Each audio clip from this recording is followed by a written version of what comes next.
आज त्यांनी आरोप करण्याचा मुहूर्त आजच का साधलाय मला माहित नाही। उद्या आदरणीय पवारसाहेबांच्या उपस्थितीत महाविकास आघाडीचे उमेदवार म्हणून मी अर्ज दाखल करणार आणि उमेदवारी अर्ज दाखल करताना जे 3-4 दिवसांमध्ये वातावरण पाहिल्यानंतर या वातावरणामध्ये फार मोठ्या प्रमाणामध्ये सामान्य लोकांचा आणि सर्व जनतेचा सपोर्ट आणि पाठिंबा मिळतो।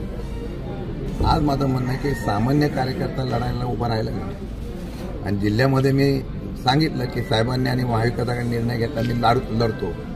आता मी लढायला उभं राहिल्यानंतर एखाद्या सामान्य कार्यकर्त्याच्या असलेल्या ह्या लढ्याला रडीच्या डावातून अशा प्रकारचे करणं योग्य नाही।